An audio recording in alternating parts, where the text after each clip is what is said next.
একজন 50 বছরের বৃদ্ধ এই প্রবাস জীবনে থাকে তার সুখের জন্য না।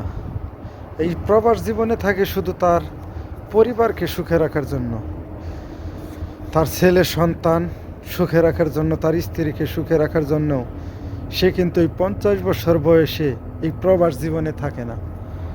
সে চায় যে তার ছেলে, মেয়ে, মেয়ের জামাই, নাতিরা সবাই যেন সুখে থাকতে পারে।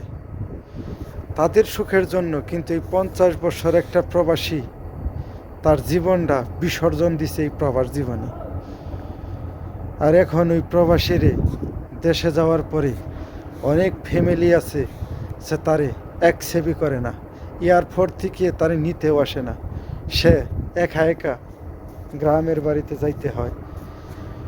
ভাই, দুঃখ তো তখনই লাগে যে আমরা প্রবাস থেকে টাকা কামাই ফ্যামিলির মুখে হাসি ফোটানোর জন্য। আমরা যখন দেশে যাই ফ্যামিলির লোকই আমাদেরকে দেখতে চায় না, তারা নিজেরাই থাকে চুপচাপ। তাদের কথা আর কি বলবো। মানে এরকম সময় যে দেখতে হয় মানুষের জীবনে, একজন প্রবাসী না হইলে বুঝতাম না। একজন প্রবাসী হওয়ার পরে নিজে বুঝতে পারলাম যে একজন প্রবাসীর টাকা ছাড়া, মানে নিজের নামে যদি টাকা না থাকে একজন প্রবাসী মূল্যহীন। এই কারণে বলি, যেসব ভাইয়েরা 30-35 বছর বয়স হয়েছে তখন তোমরা এই প্রবাস জীবনে আসছো, তারা নিজেরাই কিছু করার চেষ্টা করো। নিজের অ্যাকাউন্টে কিছু টাকা রাখার চেষ্টা করো, যেন নিজে দেশে যাওয়ার পরে জানি কেউ তোমাকে এয়ারপোর্টে নেওয়ার জন্য না আসে, এরকম কাজ করো না। তোমারে জানি সবাই দেখতে আসি এয়ারপোর্ট থেকে, খুশি মনে সবাই যেন গাড়ি ভর্তি লোক আইসা তোমারে যেন নিয়ে যায়।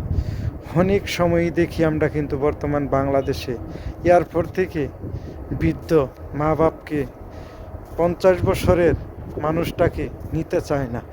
অনেকেই দেখি যে তারে বাপ বিলা পরিচয় দিতে চায় না।